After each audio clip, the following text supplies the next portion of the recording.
Hi everybody, welcome. Andrew Ainsworth Golf Academy. As always, a very warm welcome and thank you very much for watching my video today. Usual advertisement break. If you haven't subscribed to my channel, do me a great favour, click on the button down below and then you're subscribed. Thanks for that. More Benross reviews for you today. This is one of their irons. There are two new irons for the 2017 range, and this is the Benross Compressor HTX Iron. We'll flash up some close-ups so that you can have a good look at this. I'm going to be hitting this in the 7 iron today, which is a 30.5 degree loft, which has become a fairly standard loft these days for cavity back clubs. Fitted with a very high performance shaft. One of the themes we get with Benross is that they are fitting top quality, top end premium shafts. And the KBS Tour 90, I've got this in a stiff by the way, is considered to be one of the best shafts out there. So to have this as the standard shaft is amazing. On the other end of the club we've got the standard Lamkin UTX grip, which is very tactile, feels really nice in the hand. What else can I tell you about it? Inside we've got, I'll just have to consult my sheet here, it's got an internal elastomer dampener for improved feel and acoustics. Now I'll try and get a picture of this. It's kind of deep in the cavity at the back here.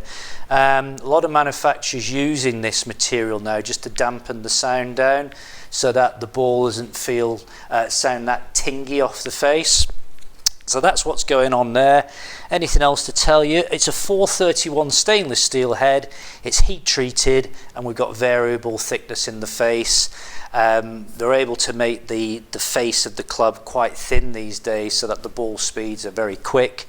5 iron loft 24 degrees, pitching wedge loft is 45 degrees, so all fairly standard there. Price wise, again, amazing prices. This is for 7 irons, so that could be 4 to pitching wedge or 5 to pitching wedge plus a gap wedge, that sort of thing. £349 in steel. Tremendous value for money. You're going to see the performance of these clubs in a minute.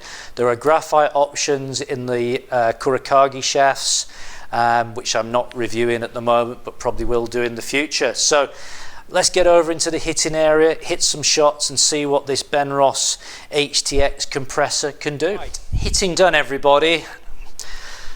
Boy oh boy, have I got a surprise for you here. Now, first thing to say about this club, I don't think personally you should buy a club just on distance. Some people are going all out for how far will a 7 iron go. I'm hitting it 10 yards further than everybody else, 20 yards further. Don't get me wrong, distance is a wonderful thing, folks. You know, being able to hit a 7 iron a really good distance is great, but if that sacrifices accuracy and feel and whatever else you're looking for, then it's maybe not the one thing to go for.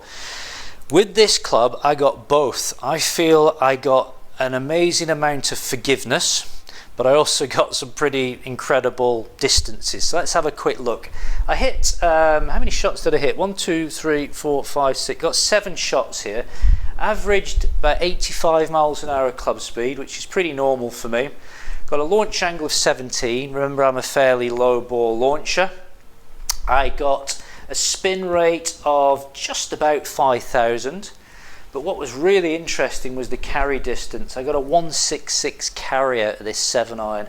The longest one I got was a 172 carry. That's pretty powerful. These are predicted runouts, you know, of sort of 179, 180. That would depend on ground conditions, wouldn't it? So got some really great numbers off the club face for distance. I also had a couple of strikes in there which weren't very good. I got a couple of bottomy ones, you know, where I just sort of struck it a little bit out of the bottom grooves. But there was enough forgiveness in the club there to help me get away with it. So really good. Looks wise, it looks really good. You know, we've got a fairly sort of classic shape to it. The top edge is not too thick. The bottom edge, which can get some, you know, quite chunky and a bit clunky on some of these cavity back clubs, not the case. And as you sort of sit it down behind the ball, for me it frames the ball really nicely. There's not too much offset on the club. So it's very playable. I'd be quite happy to stick these in the bag. I'd play with these, no problem whatsoever. Just chuck in a couple of wedges, a 52 and a 58, and away I go. So very, very impressive. Remember the price point, £349 for a set of 7 irons. Compare that to most of the other big players out there where you're going to be maybe not doubling that, but not far off it. You're certainly going to be close to 600, 550, 600 pounds. Some reviews going to be coming up later on where I'll be comparing this to maybe a Ping and a Mizuno and see how this stands up.